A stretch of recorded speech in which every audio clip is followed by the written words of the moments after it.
Greetings, gamers! Welcome to something very special, something I have never done before but have always wanted to do, which is creating a Fire Emblem tier list for my favorite game, particularly Thracia, and all of the other games I enjoy playing. And I'm very excited for this because I love speaking about Thracia, I love speaking about genealogy, I love speaking about pretty much all the Fire Emblems I enjoy. And I want to go through all of them and rate the units. Now, it has to be said, because this is the internet and nobody seems to understand this in 2024, the year of our Lord Jesus Christ, but this is my own personal opinion. It's pretty subjective tier list. It's going to be focused as objectively as possible, but obviously there's going to be biased here and there and everywhere, basically. Moving on with the actual tiers, though, you have S tier, which is perfect combat and utility. I wanted to make sure that I added this because the fact of the matter is that there are units in this game that are really great utility, there are units in this game that are really great combat, and there are units in this game that do both incredibly well. Notice how nowhere in this tier list, in the tier list naming conventions, I have put staff utility or anything related with staffs. Staves are considered part of the word utility in my humble opinion. So is rescuing, so is recruitment, so is pretty much anything else that a unit can do that's reliably good that isn't necessarily combat. So for instance, Laura, who can become a dancer, where does she realm, in this? That's utility. It's not staff utility. I'm not going to rate staff-wielding units as better than other units just because they can wield a staff, because this game isn't just staff. There's a lot of people who think that, but if you did not have combatively powerful units, you would not have the ability to beat the bosses. You wouldn't have to do anything other than just quit the game, because your warp staff isn't going to get you anywhere without a good combative unit to warp. So A tier is perfect combat or utility. This is probably where you're going to see a lot of those staff-wielding only units, the units that have no combat to speak of, and so on and so forth. Then you have B tier, which is good all around. So units that have access to pretty much anything or everything or some things or most things, combat being decent, maybe some staff utility here and there, but for the most part it's just going to be basically being good all around. Now, I will say this is an average. C rank, C tier, that's average. Average units in this game are better, in my humble opinion, due to the way that this game's parameters work, than pretty much the majority of your A and S tier ranked units in other games of the franchise. And the reason why this is because Thracia is just a different game. Thracia doesn't work like other games. Most of the stat caps in this game are 20. Most of the promotions in this game give you pretty ridiculous amounts of statistics. So your characters don't particularly need stats as much as they do in other games. It's more about the whole package. But because the statistics are such a way, it means that enemies are always potentially a threat, but it also means your units are always potentially a threat, especially if trained. There's going to be some interesting instances in this game, in this tier list, where I rate a unit pretty low, but he has fantastic growth rates. And the reason why that is because there isn't enough utility to recommend that unit being S tier or A tier or even B tier. And finally, D tier, takes effort. So there is no such thing in this game as, in my humble opinion, no such thing in this game as a bad unit, an objectively bad unit, a unit that is no good, that is irredeemable, that can't be used, that has no qualities to him to make him a good unit that is worth using for something at some point in the game. And it's crazy. There's a lot of people who say that this game is not Iron Man friendly. I actually find that to be a bit of a heinous take, because Thracia was built in a time where Fire Emblem was predominantly of the understanding that permadeath should be an important facet of this game's mechanics and understanding the functionality of the game itself. And with that in mind, also, even if you don't want to allow your characters to die, this game has fatigue. Fatigue is a mechanic that basically requires you to use different units almost every other chapter. A lot of people don't like this. I find it kind of funny because most of the people who don't like this also don't like things like being able to solo the game in Sacred Stones with Seth, or you don't like soloing the game with like Ike in Path of Radiance or Titania or so on and so forth. But if Fatigue was a mechanic in every Fire Emblem game, you wouldn't possibly be able to do that. Even with taking into account stamina drinks in this game, you still have a cost. There's a cost to using stamina drinks in order to make sure that your units can be deployed. Most people think this, especially people like me, who have played this game enough and have had enough experience in it, think that the fatigue mechanic is kind of like a cool function that forces your hand sometimes, but for the most part it's kind of ignorable because you have enough good units that you can replace your units and you can use different units per chapter, and then you also get enough stamina drinks if you're savvy that it's kind of a pointless thing to complain about. Without further ado, it is time to start ranking the units in chronologically recruited order. Alright, so first and foremost is Leif. Leif, he is, in my humble opinion, an A-tier unit. He is the lord of this game, your main character, and I would dare say he is top 3 best lords in the series, following Sigurd and Seliph. And the reason why that is because Leif has a ton of utility. I would not dare put Leif into A tier based on combat. In fact, if we were talking about pure combat, I would say that Leif is average, C tier. And the reason why that is because Leif needs to grow. He actually takes some effort, but he's decent at start. He doesn't take a lot of effort. He does take some effort to become combatively viable. However, he has a lot of useful niches. For instance, he supports pretty much half the cast. Supports in this game are built in. They're just flat bonuses. And that to me is very important to take into account, that you have specifically the ability to support a bunch of units with this unit. Plus, he already comes with a C rank in swords, which is amazing because that means he can use the Kingmaker off the bat, which means no investment whatsoever into this unit. And you already have somebody who has the ability to use Charm, a very powerful Brave weapon, a very good amount of supports to all the rest of the units, as well as the fact that he's required to recruit, seize, escape, so many other things that most people would say is not attributed to him because that's just required in the game, like seize and escape. But the fact of the matter is these are utility points of Leif. Leif does not get a good promotion, however, his promotion does give him an experience points buff, like the archers in this game. He comes with an amazing preferential weapon, especially once he grows into being able to double with it and use it reliably or respectively. Now for me, I usually pump the 3 stat boosters into him in the Kerberos arc, and that is the life ring, the speed ring, and the shield ring. And the reason why I do this is because having a more survivable Leif is very good, especially for the monster escape arc, and I personally think it's a good use of my stat boosters. I think stat boosters going to your Lord unit is kind of a no-brainer in Fire Emblem as a whole, and I really think that Leif is deserving of it, let alone the fact that he is one of the few characters who's capable of using stuff like the Braggy's Blade, which is one of the most powerful weapons in this game, especially for taking out certain bosses. It is just fantastic. It's amazing. It gives Miracle. It's a powerful armor-slaying weapon. At base level, with no gains whatsoever, Leif is capable of using the Braggy's Blade to almost one-shot Raedric. Now, this could be looked at as a lack of game balance and a lack of game design being very flawed, but the fact of the matter is it's still a utility he has that he doesn't share with too many units in this game. So I have to put Leif in an A tier because he is perfect utility in my humble opinion, just not perfect combat. Now, moving on, I have Finn. Finn is a good all-around unit. I think he's a B tier unit.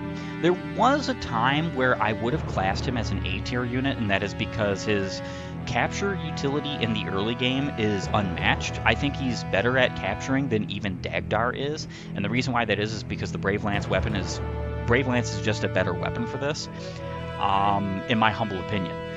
The Brave Axe is still good, and because it can be passed around and it's not preferential, it can be used by more units to a greater effect to make sure that you have the capacity to capture with somebody like Dagdar. Dagdar is probably your other almost equally as good capturing unit in the Kerberos arc. The thing is that Finn is actually a pretty fantastic unit combatively as well, and he stays that way pretty much for the rest of the game, even in the indoor maps. Now, you won't catch me using him instead of most of the other units for indoor maps. That's because he doesn't bring a lot to the table, but he does have a D rank plus 30 in swords, which means he's only 20 sword uses away from being able to use C rank or Kingmaker, which is arguably the best sword in the game. So realistically, if you want to use Finn indoors, you can, let alone the fact that outside, Finn is a fantastic unit. The Brave Lance happens to be one of the best weapons in the game. It is definitely the best lance in the game. Now, some people would say that the Dragon Pike is better, and I could see an argument for that, but the reason why I will put the Brave Lance as being better is just simply due to the fact that you get Finn a whole lot earlier, and though it is preferential, the Dragon Pike is preferential as well. So you have to use this unit in order to get and take full advantage of the Brave Lance. Would be cool if it wasn't preferential, but I actually like the aspects of him having it due to the story of genealogy. It's a little bit of a story tidbit and a tie there, so I appreciate it. Moving on, we have Ocean to speak of, and of course I'm putting him in A tier. Ocean has no utility to speak of, none whatsoever. He is not a unit that is going to be doing anything other than combat, but for a combatively related unit, he is top tier. I would definitely say he's top 3, maybe top 5 best combative, especially on enemy phase units in this entire game. And the reason why that is because of his great stats and growths. Now, his growths aren't fantastic, but they're good enough, right? His good promotion, as well as the fact that he has a follow-up critical modifier 3, a wonderful skill in Wrath that always allows him to counter crit, or crit with a counter, I should say. And then he gets, on the very first chapter, the only good 1-2 range axe in the game. Realistically, Master Axes are okay, but the Vouge is just so good. A 10 might, 80 hit, 30 crit weapon just synergizes so well with him. He basically becomes your Berserker. Now, I hate having to say that though, because you don't get a Berserker in this game, and I kind of wish you did. I kind of wish that Marty class changed into a Berserker, but that's a discussion for another time. I'm talking about Ocean here. Ocean is combatively just a fantastic unit, and somebody I would never pass up on. I always use him in every playthrough, even if it's just for a time, because there is just so much he can bring to the table in the early game especially. Alright, so the very next unit I want to speak of is Halvin. Halvin is a B tier unit, good all around. The reason being that he is not in the same tier as good old Ocean is because even though his combat is pretty good, his stats and growths are actually technically better than Ocean's potential is, but Halvin's niche is a little bit worse. So Halvin is the poster child of brave weapons and Vantage, especially with this game having the best Vantage in the series. There's only a couple other games that have a Vantage as good, and so he basically attacks first in all fights, right? And he gets a hold of the Brave Axe in the very first chapter. This is an amazing combination. This means at one range, Halvin can become an absolute enemy phase beast, but the problem is this is discussing one range. There are limited uses where this is viable, right? Halvin is not going to beat out somebody like Ocean when it comes to pure combat, because Ocean can do just as good at close range as he can at 1-2 range. And this is something that you have to take into account when you're rating these two units, because if you don't take this into account, you're kind of a little bit blindsided. Halvin is still good, and especially later on, leveled up in the game, using master axes and hand axes, he can do just fine on enemy phase. He can do just fine 1-2 range, but he has to be leveled up. He has to have very good skill. He has to have like supports in range. He has to rely on some of these things. He can't be dealing with people who are like in thick terrain. He has to have certain niches fulfilled, certain parameters of his niche fulfilled in order to become as good as Ocean. And unfortunately, because of that, I have to put him in B. I can't put him in A. The very next unit I want to speak of is Avel. Avel is a hard unit to rate because she is very unavailable in this game. She is only available during the Kerberos arc, one chapter during the Munster Escape arc, and only for a short period in that chapter, one chapter in the late game when you're stomping the Loptrians. However, that chapter is only like partial because you get her at the end of that, and then the very final chapter. Avel cannot die during the Kerberos arc. She just cannot die. She cannot even die during the Munster Escape arc. So a lot of people would probably say that because of that, along with her pretty awesome combat, why wouldn't you put her in A? The reason being is because of her availability being bad, and because I wouldn't necessarily call her combat perfect, because when she does rejoin you finally, she's not really capable of dealing with the Deadlords or the final boss. She's only really capable of dealing with like the Armor Knights and other units that are defending the bosses, and some of those are not even necessarily freebies. Some would say that because she can use stuff like the Flame Sword very well, and she has an A rank in swords, that she should be bumped up because of that utility, but I don't think it's enough. And though she is very good at boss killing in the Kerberos arc, she is not your only option for this. In fact, you have a couple. And the reason why this is the case is so that you can do other things. You can make sure that you have different ways to combat the map. You can use Ocean with the Bouge. You can use good old Dagdar with the Brave Axe or the Hammer on the armored foes that are sitting on those 10 defense gates. So I do think she's a very good unit, very serviceable even when she returns, but I don't think she's worthy of A tier. The same could be said for good old Dagdar. I think he is a solid B tier unit. And the reason why I would put him in B tier and not A tier is simply because Dagdar, though he is a monster, he is a very powerful combative unit. He is not without his flaws. He will never have decent resistance. He's pretty much never going anywhere with growths. And he can't really face certain enemies just flat out because of the way he is. Now, if he had a C rank in bows, I'd probably rate him A, because the Brave Bow is just so good that even with the fact that he has a C, maybe even a D tier with like some points towards C, or even a D tier just flat out, I would consider putting him in A tier because the Brave Bow is just that good. The Brave Bow is just that good. If he could use the Brave Bow reliably or reasonably, that'd be great. The problem with him is that he's in the same boat as the rest of the archers in the game when it comes to the bows. So Dagdar would definitely be ranked a little bit higher if he could use the Brave Bow a little bit sooner. But because he's at an E rank, just like the rest of the archers in this game, you kind of don't really want to use bows on him. And if you do, it's just purely because hand axes are garbage.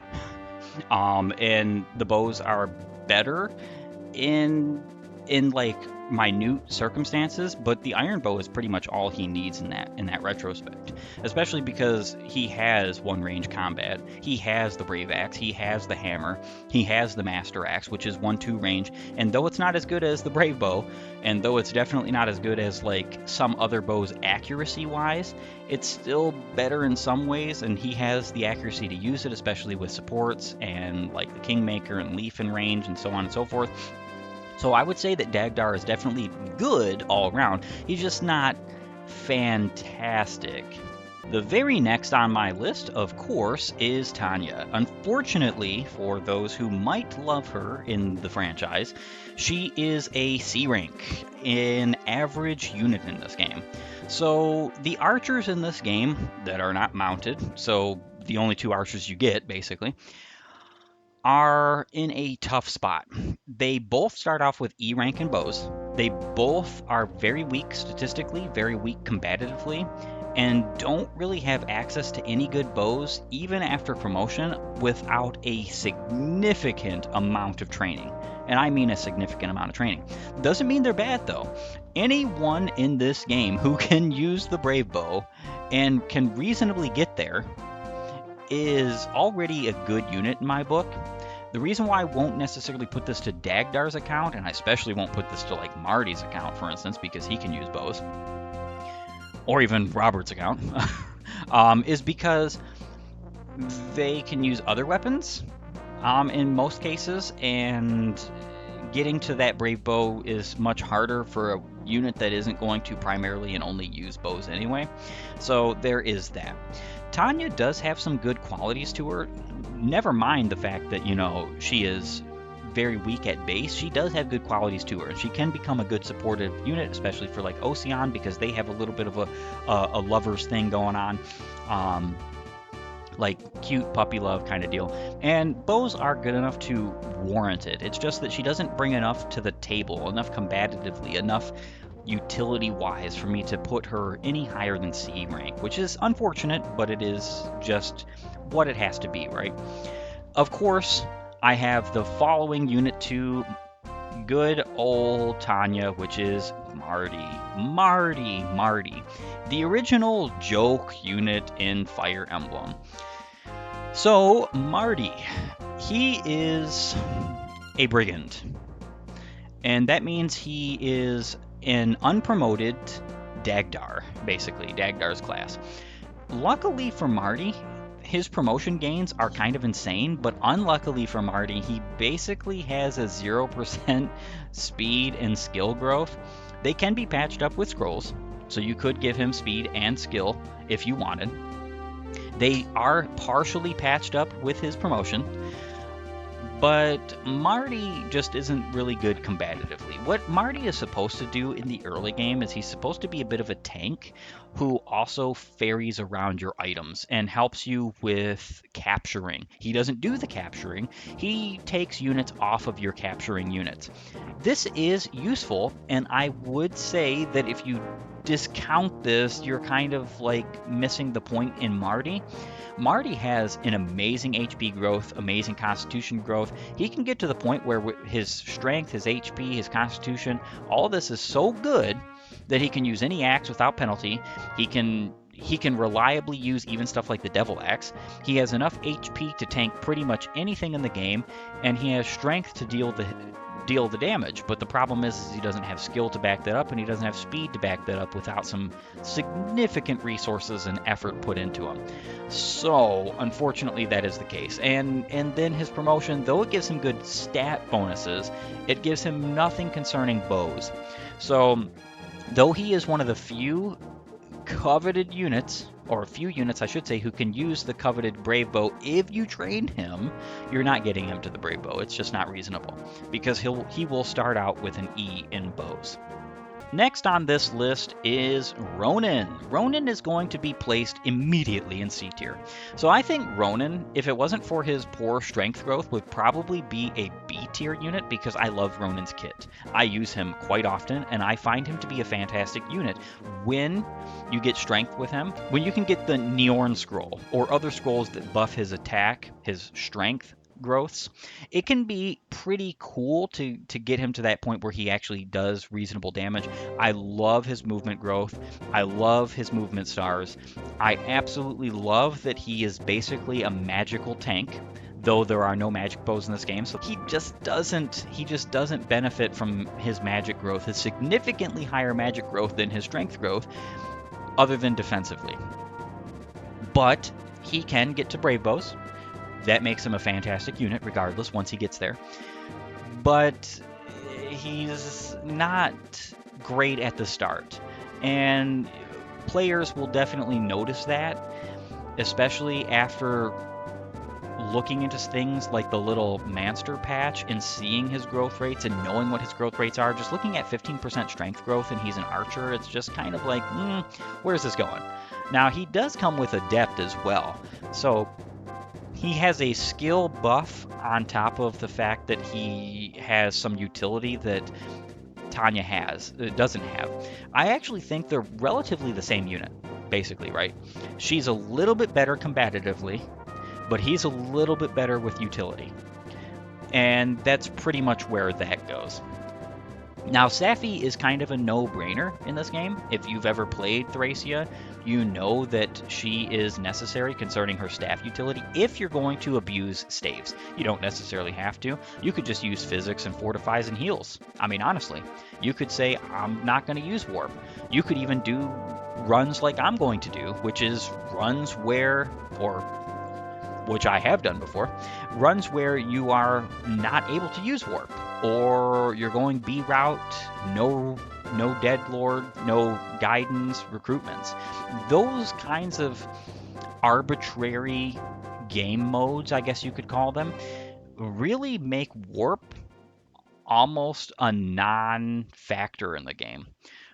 So you can beat this game without warp. The people who just mock this game for being a warp and you're just done with the game kind of situation don't really understand the complexities of Thracia and how that you have options. You have options with this game, and that's what I love so much. Of course, it cannot be understated that warp utility is amazing. Ensorcel is amazing. Rescue is amazing. Fortify is amazing. All of these things that she has immediate access to once she's promoted, she's just incredible. She also has Hamern.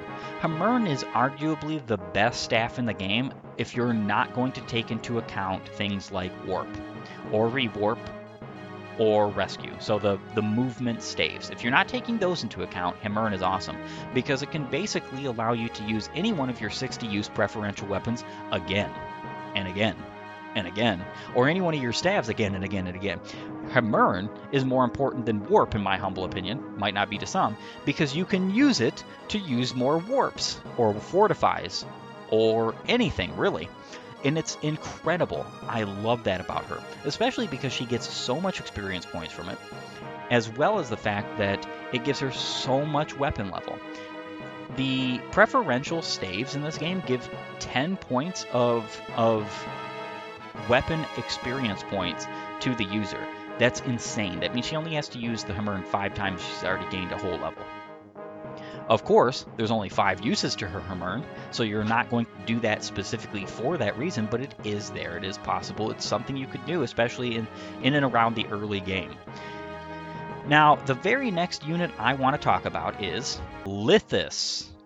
Lithis is an A-tiered unit.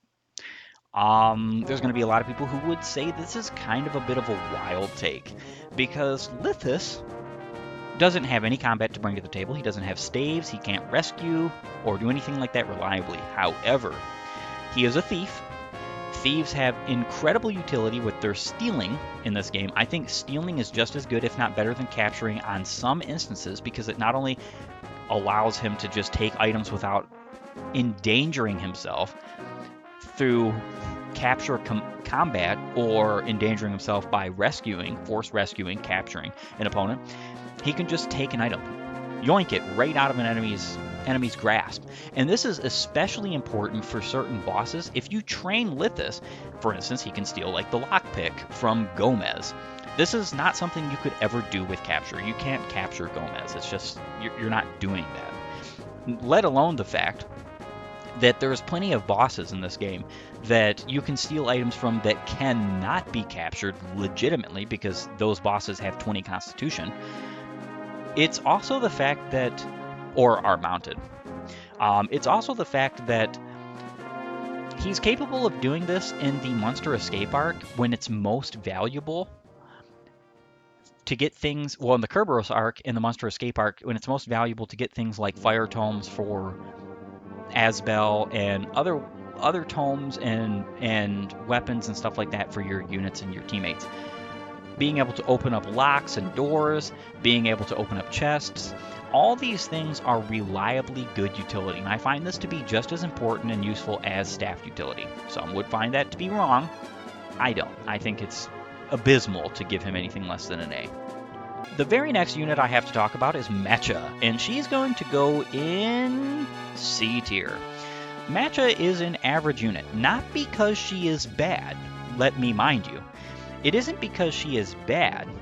It is because Matcha is not as great as some of your other combative units. She just doesn't bring so much to the table. She starts off as a very weak Myrmidon who doesn't really do much in her joining chapters. She can't really do much unless you give her like the steel sword. She does have like the speed to use it reliably against certain units, but for the most part, I typically give the steel sword away to somebody else who has either higher constitution or needs it a bit more, or somebody I want to train a bit more.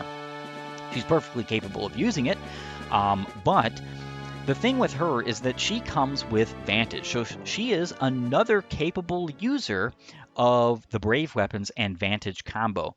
Brave swords and Brave axes.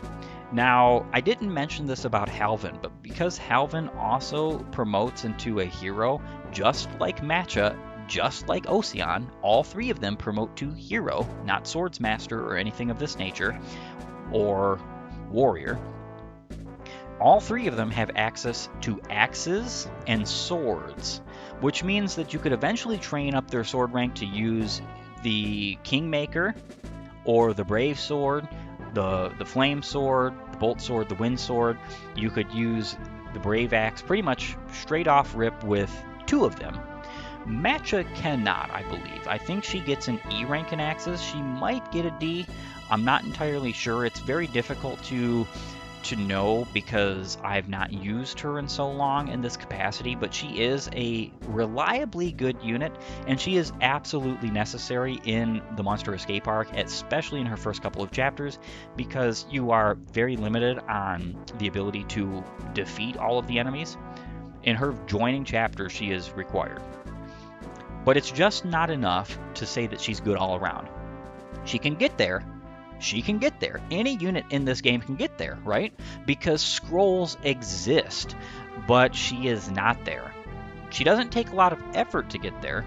I wouldn't say she takes effort. She's definitely not a Marty tier. She's definitely not D tier. She's an average combative unit that can just help you out when you need her, and she can fulfill the shoes of your other units who have died, or you have benched, or you just need more units on your team.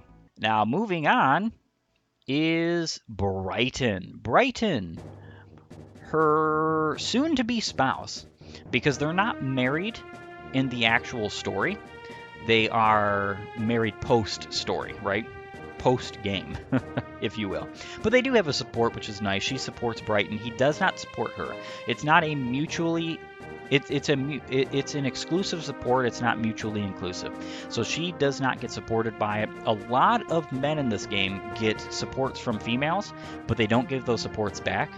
And then there are no females in this game that get 20% supports. Only males get 20% supports in this game. And there is only one male in this game who is blessed with a 20% support and a 10% support. So he has the ability to have a 30%. Unfortunately, Brighton is not one. He only has a 10% support from Matcha. Brighton is a very interesting unit. He is probably the only Axe Knight in this game who is viable in like a long-term scenario, because he does have axes. He does have swords, and he does have a decent weapon rank in both. So when he is mounted, he can use things like the Brave Axe. He has Wrath. He is very adept at using Wrath, especially when he has better hit weapons than the weapons he starts with. And you can train his sword rank for him to use stuff like the Kingmaker to be reasonably good indoors. I would say he is on the realms of combat as Finn, but Finn just comes with that busted preferential weapon and much better starting utility because he's allowed to be mounted, whereas Brighton isn't allowed to be mounted for several of his beginning chapters. So he's not even an Axe Knight, basically, until chapter, 6? And even then, you're not really seeing much combat if you're playing that chapter any kind of efficient. You are seeing some, but just not very much. I would say he's a good unit. He's average, right? But he's not up to the stardom of somebody like Dagdar or Avel or Halvin or Finn. The very next unit I want to talk about is Laura. Laura, she is not an S tier. She is an A tier unit. Laura is incredible. So Laura is a thief who, though she doesn't have as good a statistics as Lithis, and her growths aren't even really much better, they're better in some areas, worse in others, Laura doesn't just have thief utility. She has all of the thief utility that I gave to Lithis, basically, except for the fact that she can't off-rip steal everything that Lithis can, but it doesn't matter. Laura becomes your only dancer in game. And dancers in Fire Emblem are the best units in the game, right? The only units that are better than the dancers are typically your overpowered Lord or your overpowered Jagan character, or your overpowered carry. They're the only ones that are better than the dancer, but they're only made better by the fact that they can be allowed to move again by your dancer.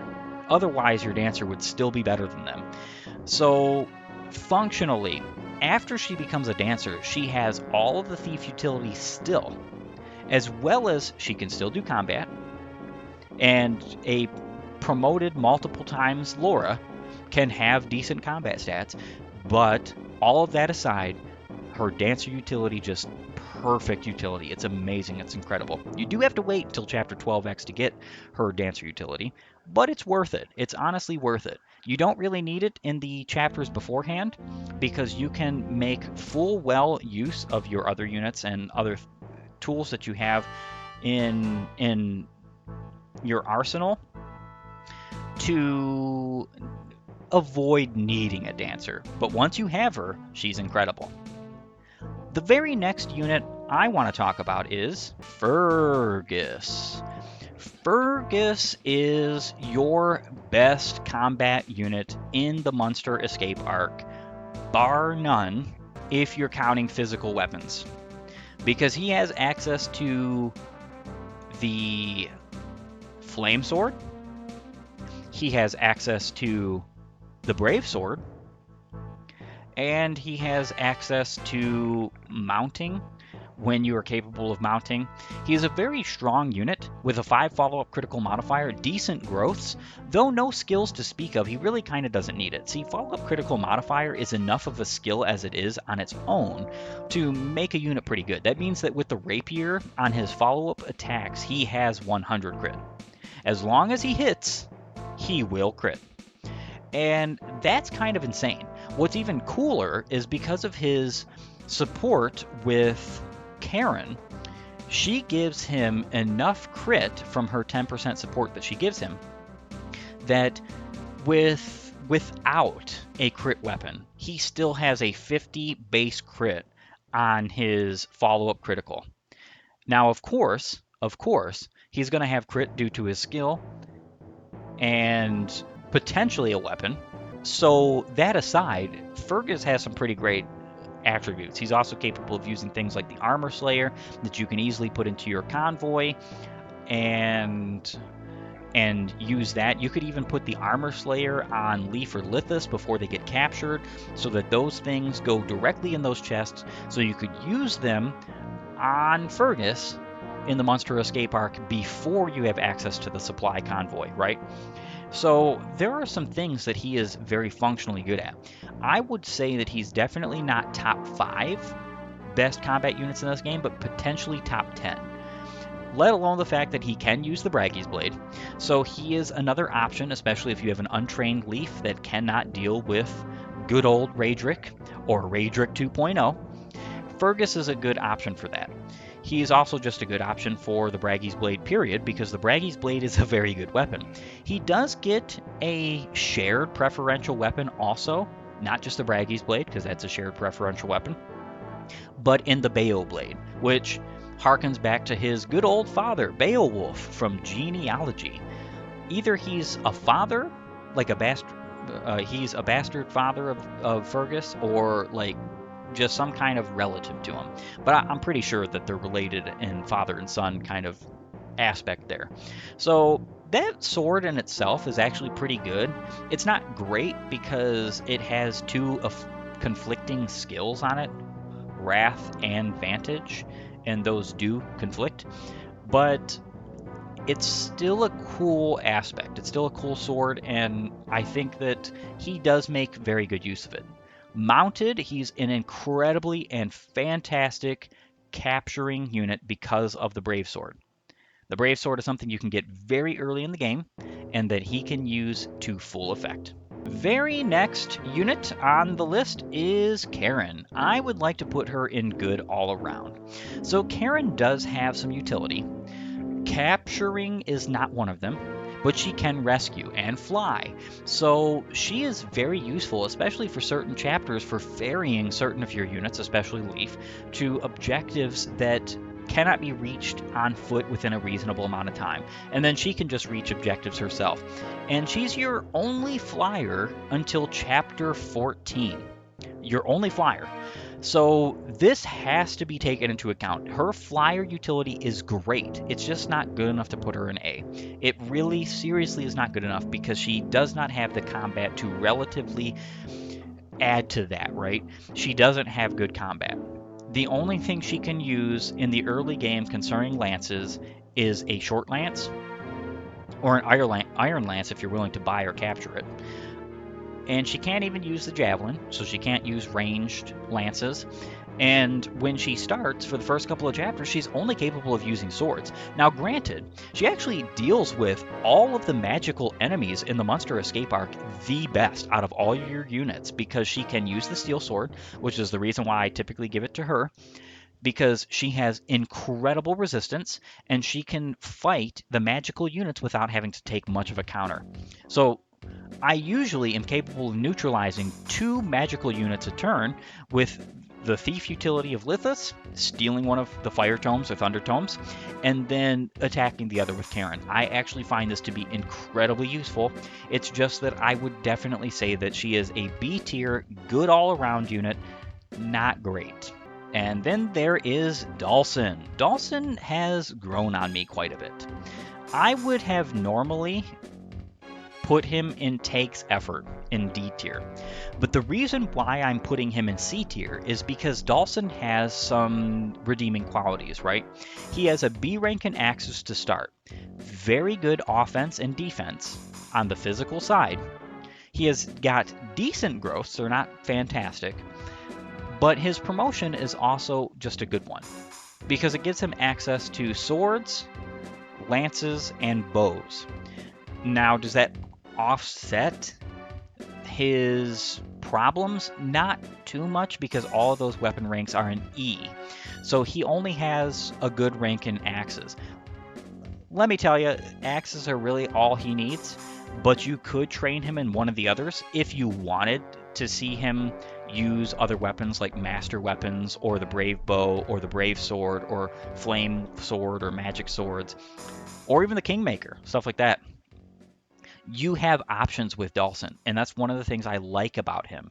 His promotion is also pretty decent. It's just unfortunate, in my humble opinion, that his promotion does not have Pavis.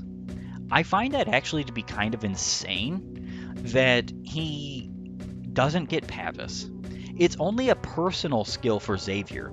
A lot of people think that this game makes it so that generals get that. No. Pavis is only a personal skill for generals. It is a class skill for barons. Very unfortunate. I kind of wish that, and I know this would seem like it would make him overpowered, I wish Dhalsim was promotable to a baron through like a secret event. So like maybe you have to promote him to a general first, and then through a secret event you could promote him through a baron, but only after he's reached like a certain level or something like that. I don't know how they would necessarily balance that. But the reason why is because you don't get a Baron in Genealogy, and you don't get a Baron in Thracia. You get a Master Knight in Genealogy, you get 2, but you don't get Barons? They're not really that powerful. Pavis is not that great of a skill, especially given the fact that you do end up getting somebody who has Pavis in this game. So I just find it weird. Just find it weird. He's a fun unit. He's not great, but he also isn't a D tier. He doesn't take too much effort. All right, the very next pick is Asbel. So Asbel off the bat seems like he would be an incredible spot and pick for A tier because Asbel is a mage who has the best win tome in the game until basically you get to the end game.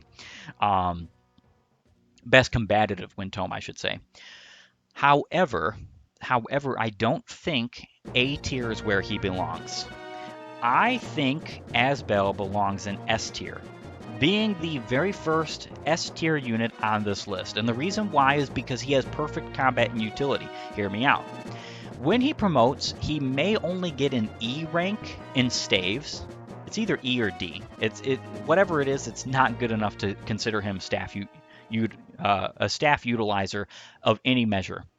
However, he is your #1 best candidate for an early to mid-game user of Blizzard. Now, Blizzard is not a tome you get until the mid-game, mid to late game almost, I would say, but he is the only unit that can get there relatively quick and without much pain, right?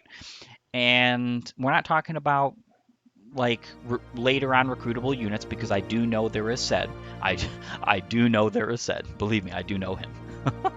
But Asbel is fantastic because he is your best boss killer in this game. Your best. There is no one better. His growth rates alone, without any scrolls, will take him anywhere you need him to go. He doesn't need a scroll. His preferential weapon is one of the best in the game. One of the best, especially one of the best tomes in the game.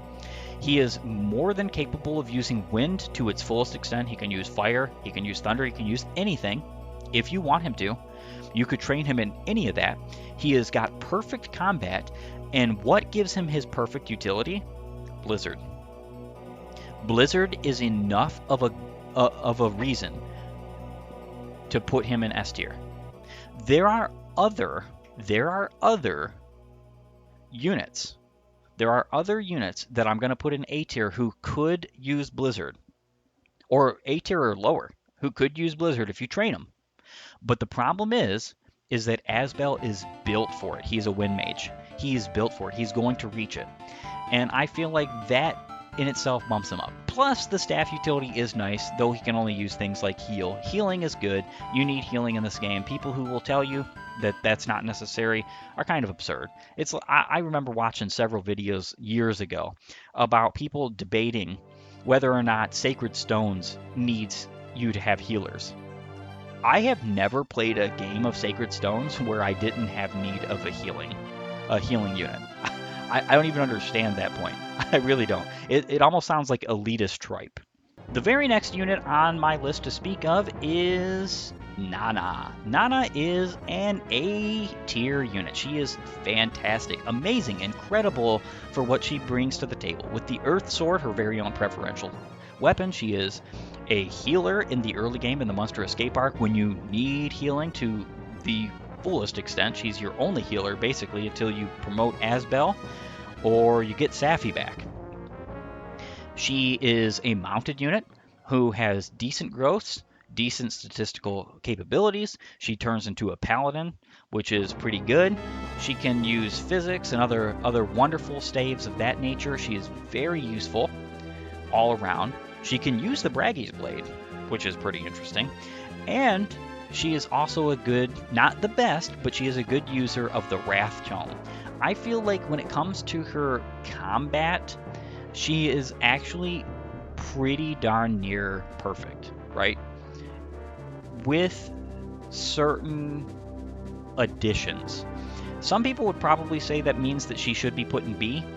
I just feel like because of her early game staff utility, as well as everything around where she is, where you recruit her. The Munster escape arc being as hard as it is, she needs to be here. She just needs to be recognized as being a good unit. The very next unit on my list to speak of is Hicks. Hicks is kind of a lackluster unit, if I'm going to be honest. And it isn't because he himself is just terrible or anything of the sort.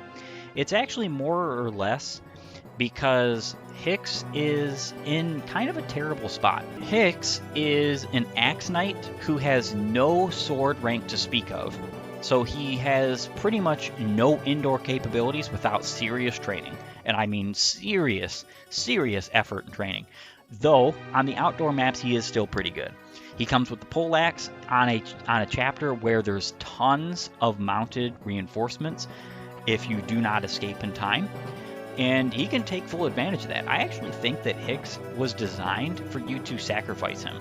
Basically put him out there and like near, not really necessarily like you have to sacrifice him, but you can put him near the escape tile with like Leaf. Leaf can support him. Hicks just goes ham with the poleaxe, defeats a bunch of knights on horseback, and then you escape with him and escape with Leaf, or you could just leave him back. He could be a good choice for a 21x left behind unit. I think he's average. I think he can be used. I think he doesn't need any effort to be good at mounted combat. If we were talking about indoor combat, yeah, I'd put him in D tier. I honestly would put him in D tier. He's just not that good of a unit. But outdoor combat, I think he's perfectly serviceable. He's got good growth rates. He's got decent statistics to start with. In fact, I think his statistics are better than Brighton, even after Brighton has accrued several levels. So there's that. The very next unit I want to talk about is Shiva. Shiva is an interesting one. I have to put him in B tier, right? B tier is where he must go because even though Shiva has some interesting qualities, he is a Myrmidon who turns Swordsmaster, who will have Adept after promotion, and does have Soul before promotion. He's probably your best user of Soul in the entire game. Now, not necessarily that he is the only user of Soul, but he is a good user of it because he automatically gets Adept. And more attacks means more chances to proc your Soul procs. And he does have a very good skill growth. Not so good of a speed growth, but he already has a decent speed base and a good sword rank. So all in all, I think that he is a good all-around unit. He's just not perfect combat. He's just not perfect utility. He's not necessary in even the remote slightest. And what most people remember about him is how hard he is to capture in the chapter he shows up in first, which is 2x. The very next unit I want to talk about is Kellion. So Kellion is probably your best mounted unit that you get in the around the mid game with like the Lance and Ritter Knights, right? And the reason why is because he can use swords and lances mounted, and he's kind of the only one in that position. I think, if I'm not mistaken, there is one other like that. I think it's Alba. It's either Kane or Alba. Either that or they're both just, I think they are both just Lance Knights, which is actually kind of abysmal. But he comes with the ability to use swords and lances mounted.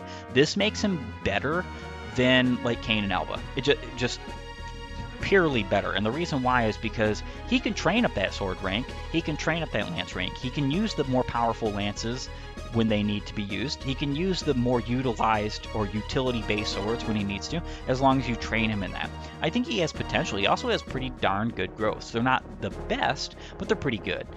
And he's got some other qualities too, like a reasonable follow-up critical modifier, the fact that he can help with the capture game if you get him some weapon ranks, that is.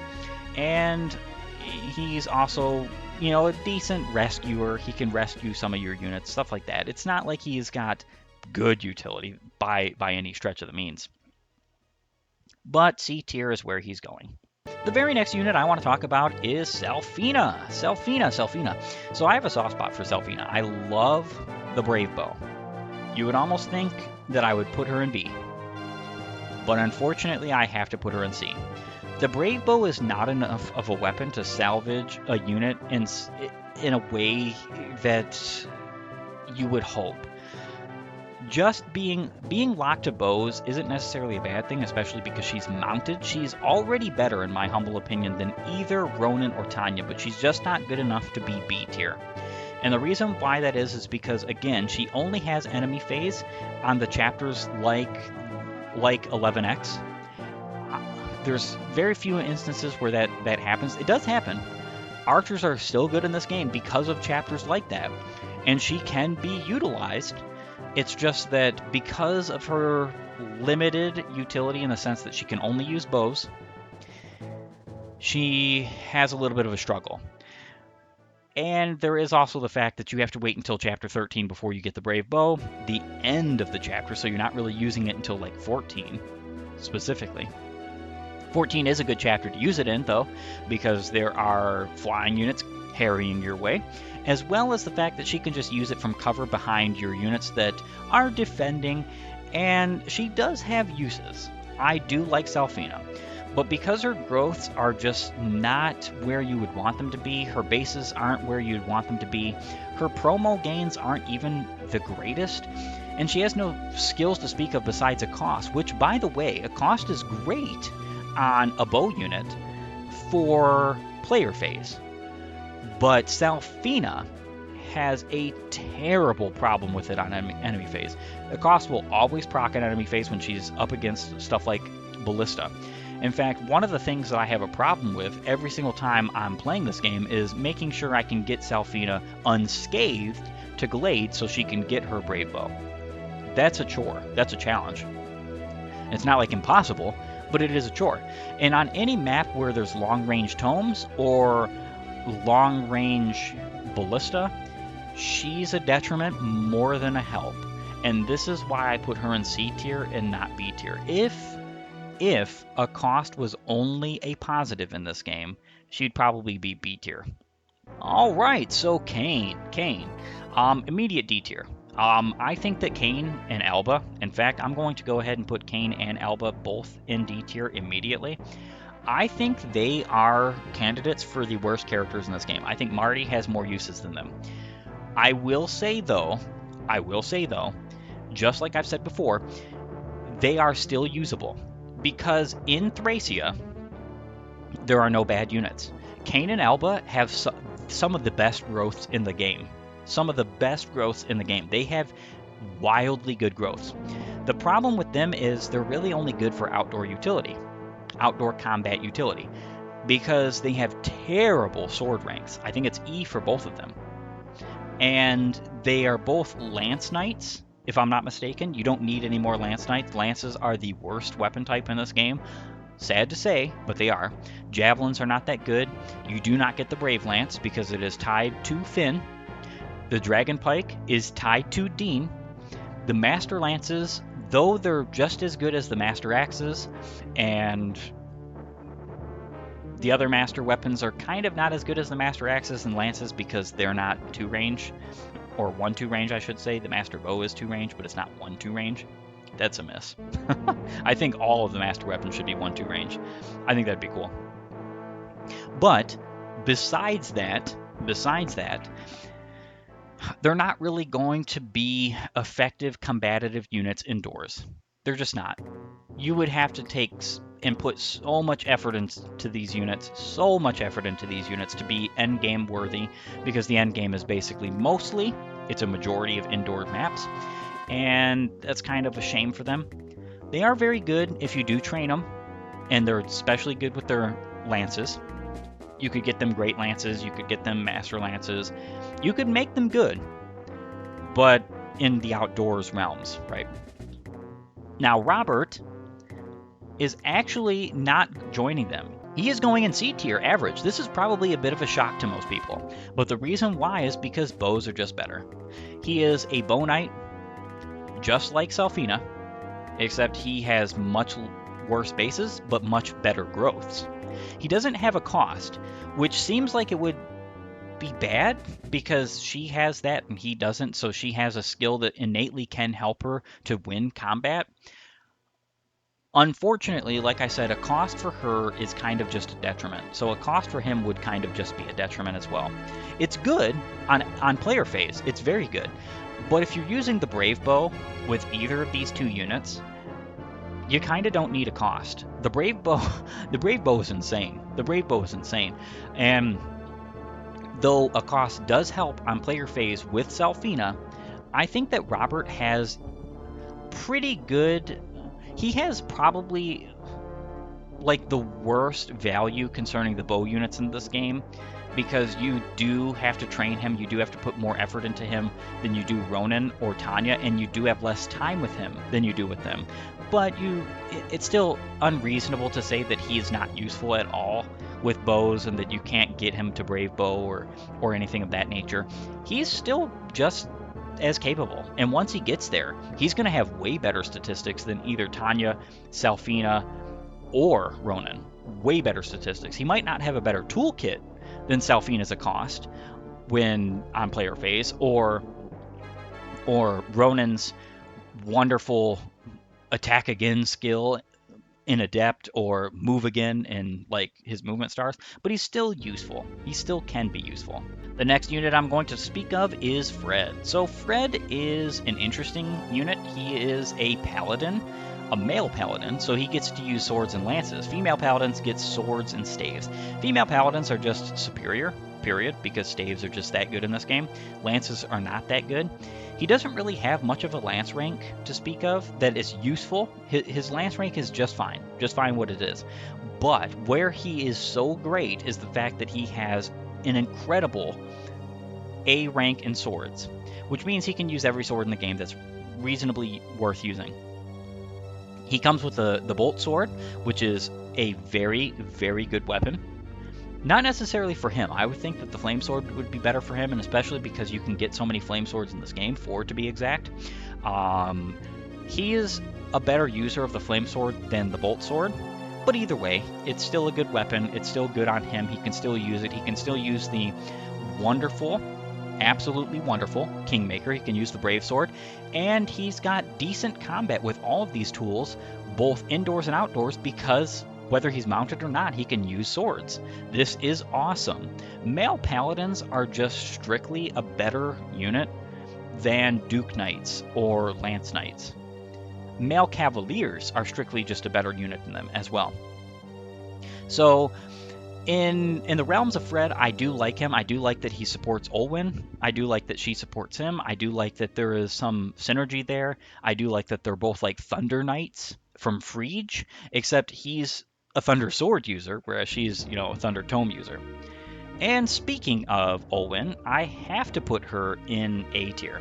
So this would maybe be a surprise to some people, because Olwen at base doesn't seem like all that useful of a unit until you really analyze how good of a tome Dire Thunder is. Dire Thunder is, besides Forseti, I think it's the best combative tome in this game, period, bar none. Some people would say that goes to Wind, because Wind has virtually no weight. But let me just give you a single word: Vantage. If you give the Vantage scroll to Olwen, she becomes a better enemy phase character than even Ocean. Now, she doesn't have that at base, so I won't say that she's a top 3 combat unit in this game. I would say she's top 10.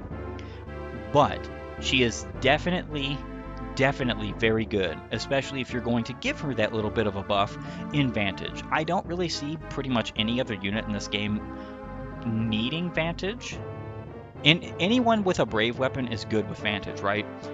How about a Brave weapon that's a tome that's 60 uses? That's the reason, and you can get 2 of them. You can get 2 of them in this game, besides the fact that you have Hermern. So you can just blow through whole chapters just using this tome. It is incredible. Now, though she is a Mage Knight, Mage Knights are basically the Master Knight of this game, just like how Generals are basically, and I put in big air quotes, the Barons in this game. For you, that is. Mage Knights are good, but there is almost nothing she's going to gain out of using swords. You can raise her strength, especially if you use certain scrolls, and she does take good advantage of them because of the fact that she does eventually get a very powerful, very busted, preferential sword in the Holy Sword, the Blessed Sword, I believe it's actually called. That weapon is incredible. It's actually very good for the following chapter after you receive it, because if you have advantage on her with that weapon, you can just take on the swaths of armor, or not armored knights, but mounted knights that come at you, both in Reinhardt's chapter, in 22 and in 23. So it's useful, and it's even useful later on, even though the mounted effectiveness isn't useful indoors. It's still useful because it's a brave sword with the most might in the game. It is literally the sword with the most might in the game. And it gives her Miracle, if I'm not mistaken, plus 10 magic. So she's basically invincible to magic damage, especially in the final chapter where you can sit on plus 10 ward tiles. I think there's a lot to be said about Olwen's combat that a lot of people just ignore or pass over. Alright, so a bit of what would be considered a hot take or a mistake on my account. This might be my personal biases showing. I'm putting Merida in S tier. The reason why Merida, in my humble opinion, deserves S tier, even though she's pretty much strictly combat, is because her combat is so good. Her combat utility is so good, especially her boss killing utility is so good, that she can even bypass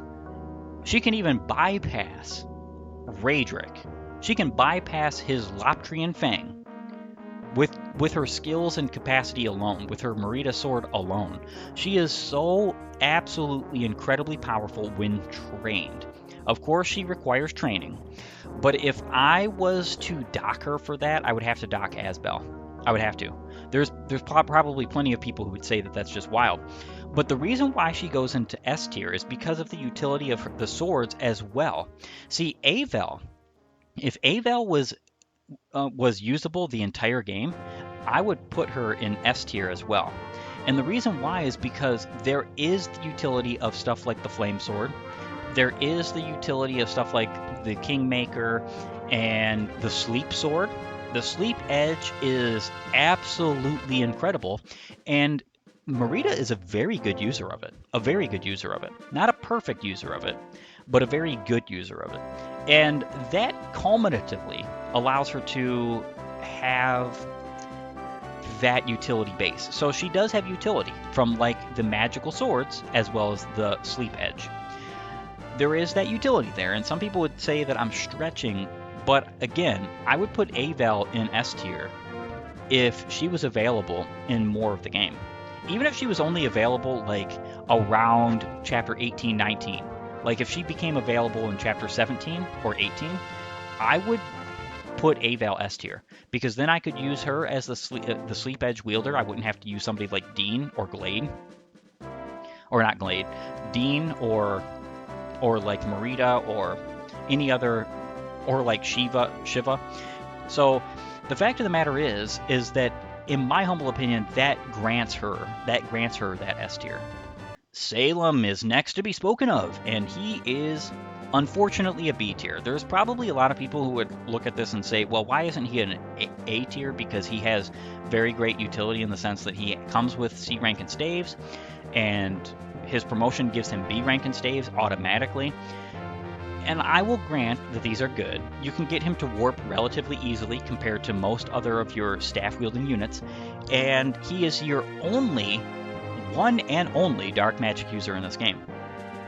So there is some relative statement that needs to be put for that, but that's why I would put him in B tier. He's good all around. He's just not perfect in combat. He's not perfect in utility. He takes some getting used to.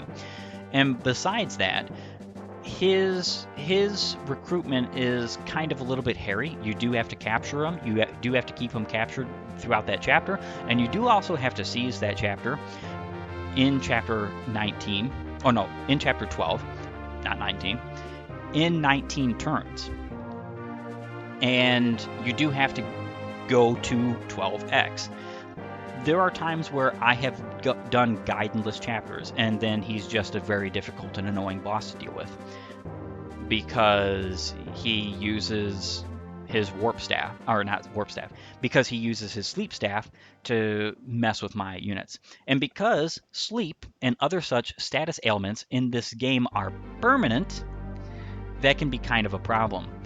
Because the only way to get to him on chapter 12, and deal with him on 12 without a warp staff is Karen and flying a unit over that can combatively deal with him, because Karen can't. She just can't. It's kind of like a mixed bag with him. I really like him. I think he's very good, but I also think that he lacks certain potential to make him an A-tier unit. And then I have Pan, or Pern. I think I would prefer to call him Pan because I think that fits him more well, especially due to the medieval folklore that his name is surrounded by. I really think that it's a mistranslation, just like how good old Little Manster calls Lithus with an F instead of a TH. I do not think his name is Pern, it's Pan, or Pan. He is an A-tier unit. The reason why is because he has incredible utility. He has very good combat, but not perfect combat. But he has incredible utility. He's your best thief in the game. The best, because not only is he a good thief, he has good skills, he has good movement stars, good movement growth, he has an incredible follow-up critical modifier. All of these things in conjunction with the fact that he's just a great thief and he has good combat. I think he deserves A tier any day. I love Pan. He is my favorite of the thieves to use, and he's also one of my favorite combat units to use in the game.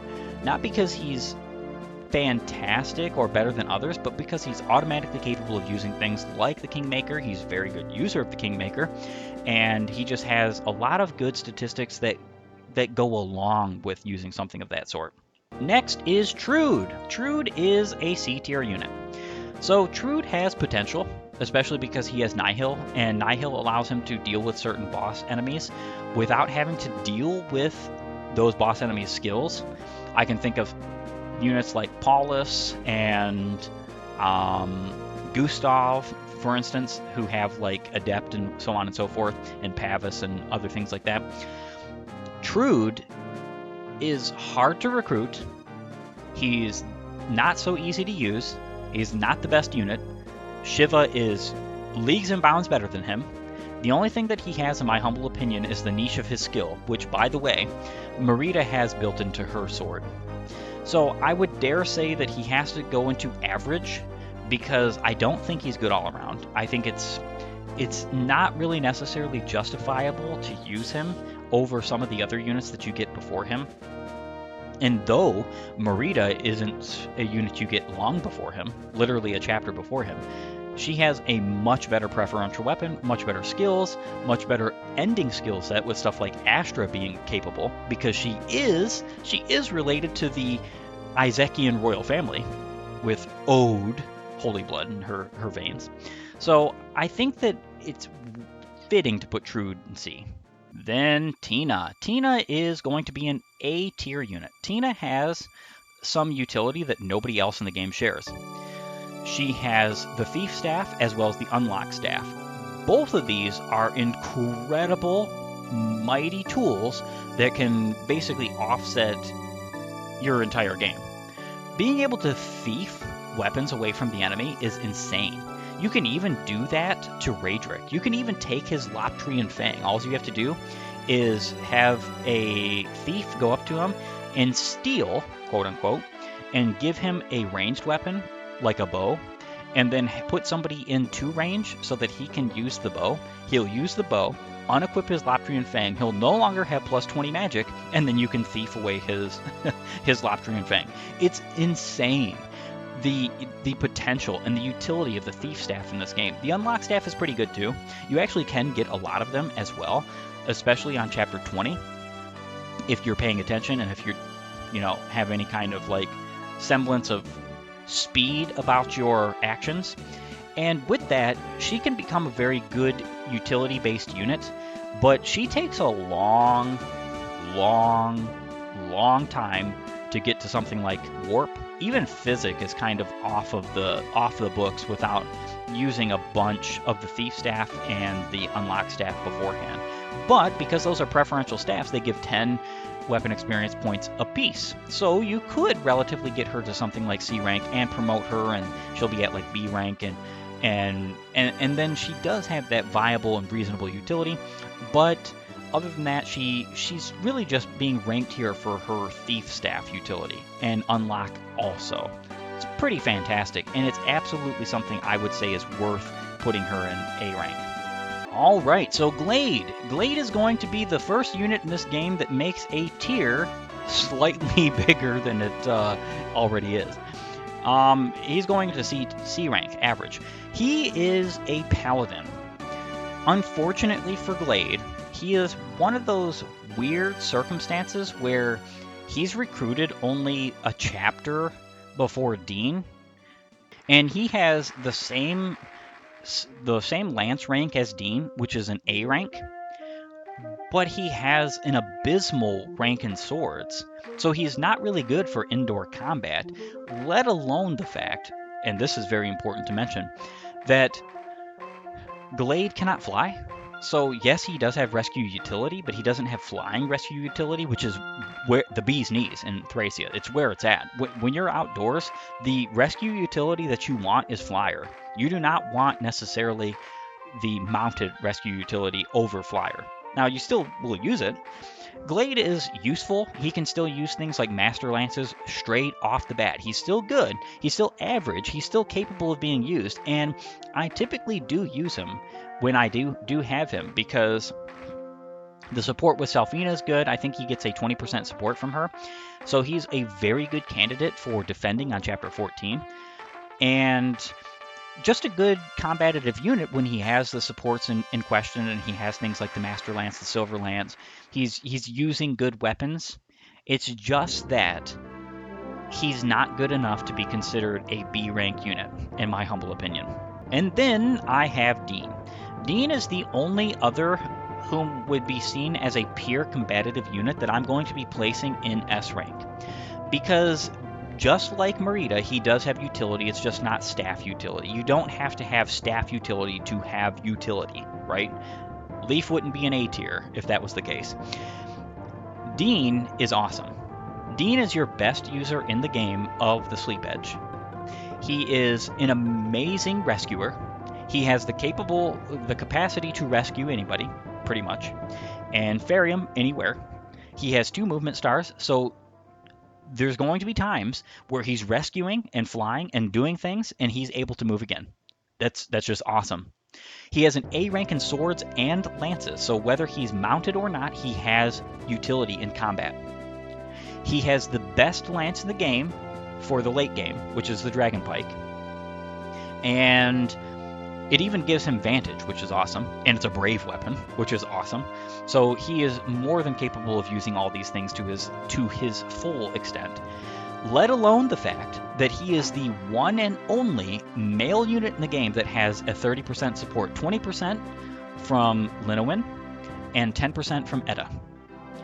This means that he can, with enough charm, so if you had Dermot, if you had Nana, if you had Leaf and the Kingmaker, he can have 60% extra hit and avoid. This can make him one of the best tanks in the entire game, even against Ballista. Hear me out. Even against Ballista, because 60 extra avoid is just that insane. He is incredible. One of my favorite units to use in this game. There was a time where I wanted to rate him lower than Xavier because I just love Xavier. But then I was just like, what? Why would I even do that? Xavier might be fun, but Dean is better than Har. If you think Har is overbearing in Path of Radiance and Radiant Dawn, Dean is better in every sense of the word. The only thing that makes Dean worse is the balancing of this game having indoor chapters in the late game that force him to be dismounted. That's okay though, because when he's dismounted, he has full access to the range of swords that he uses just as well as the lances he uses, let alone the utility swords. He can use every one of the magic swords to their fullest extent. He can use the Brave Sword, he can use the Kingmaker, every bit of it. He is just a fantastic unit. I love Dean. Then there is Edda. Edda is going to be going in B tier. B tier. So Edda, I like to put and hearken to the fact that I put Karen in B tier. I think they have the exact same kind of combat and utility, pretty much. Edda is a little bit better with combat, but only because she starts with a Killer Lance. If she started with the same weaponries as Karen, they would be the same. They would virtually be the same. If Karen has raised her lance rank to have a B rank in lances and to be able to use the Killer Lances, she's in just as good of a spot, if not better a spot, because she's had way more chapters to deal with her leveling than Edda has. But that doesn't downplay Edda. Edda is still a great unit. She's still a flyer. She still has flyer utility. She still has decent combat. And all these things contribute to the fact that she's a great unit. Plus, her support with Dean basically makes her a mainstay on my team. Her and Linowin, anytime I'm using Dean strats to beat bosses or to tank things, I'm using those two units. Anytime I'm ferrying units, I'm using those two units. I'm using Karen as well. It's just because flyers are incredible. Why wouldn't you use a flyer? Following her in B tier would happen to be Homer. So Homer is one of the better mages in the game, but he just doesn't come to the same level as Asbel. And the reason why is because he doesn't have the utility of Asbel. When he promotes, he gets the same staff rank, and he has a poor wind rank, only D. So it takes him a while. It takes him 150 wind uses. And I've done this before because I've gone Guidenless, which means that he is the only relatively good user of Blizzard before you get set. And he's reliable at getting there because you can get enough wind tomes and you can get 150 tome attack uses with him if you have the money, if you've abused the arena, if you've sold your stat boosters. But he takes too much effort to get to the same point that Asbel gets to. However, if you minus that, he's still good all around because he can still use the same kind of staves that Asbel can when he promotes. He has light magic, which is something that's kind of more unique to him. And he can use it pretty well, especially with his 5 follow-up critical modifier. He's got decent growths and some decent skills as well. Paragon is amazing. On Paragon mode, that's 4 times experience. It's not just 2 times. So he's very quick to grow. It's just that he's not very quick to grow in his weapon levels. I kind of wish that discipline existed in this game, and that a character like Homer, instead of having Paragon, had discipline. And the reason why is because he kind of needs it more. There is a mage that you get a little bit later than him that I feel like she needs Paragon more than him, and she just doesn't have it. And it's unfortunate for her because it means that she's not even necessarily that good in comparison to either Homer or Asbel. The next unit to speak of is Linowin, and she is an easy S tier for me. And the reason why is because Linowin is just an amazing staff utility unit, but she's also the best unit in this entire game to give the Wrath Scroll to because she is able to use Nosferatu, which is one of the best tomes in the game. It is amazing, incredible. It basically makes her invincible on enemy phase. As long as she cannot be one-shot, she's invincible.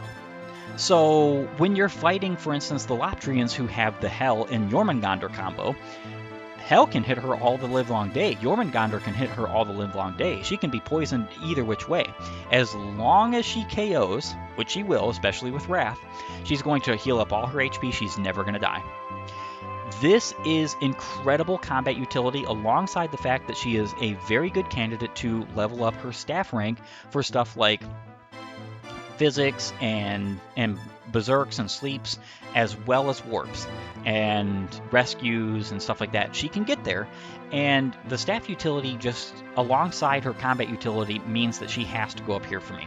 I actually like her way more than I like Asbel. The difference is that Asbel is just obtained so much sooner. So she's going in S tier. Unfortunately for Ralph, he's not so lucky. He's going to go into C tier. And this happens to do with the fact that he is basically a late game, mid to late game replacement for somebody like Halvin or Ocean, or even Matcha.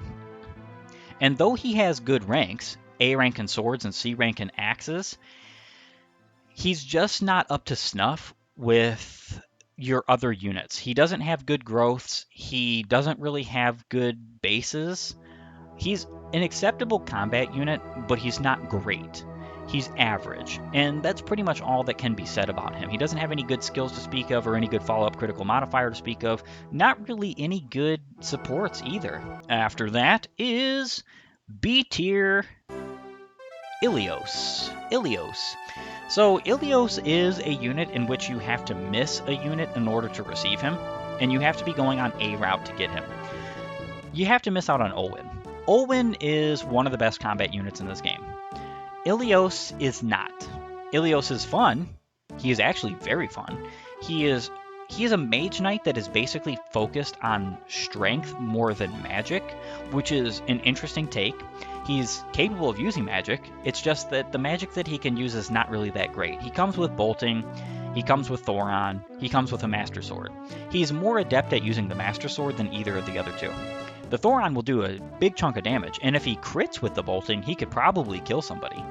But the problem is that he's just not as good. He's not going to have the Brave Tome of Dire Thunder. He doesn't really have the adept abilities of using like other fire tomes or wind tomes, and you could give him wind tomes and he'll be fine, just fine with wind. I actually think wind is better for him than Thoron could ever be, because he can at least double with that. He comes with some cool skills though. He is one of your only units in the game that comes with Miracle as well as Soul, and then he comes with the Soul skill that he can give to somebody else, which is pretty cool. I do like Ilios, and I think he's good all around. He's got good utility, he's got good combat, but he's just not Olwyn tier, right? Then you have Shroff, or Shroff. And I'm going to be putting him in A tier because he is literally a priest that comes with A rank and staves. He's not even promoted yet. He has perfect utility and staves. Perfect, literally perfect. Can use any of them. He has a decent amount of vigor stars, so he can move again. He is an incredible asset to your team when you do recruit him going the A route. And he helps recruit the better unit of the two that you get for picking the routes, either A or B. You can either pick A and get Imelda through recruiting her with Shroff, or you can go B route and recruit Conamore with Miranda. Both are kind of on the B route. They're kind of a bit inferior to the A route options. So I think that being said, Shroff deserves his A rank.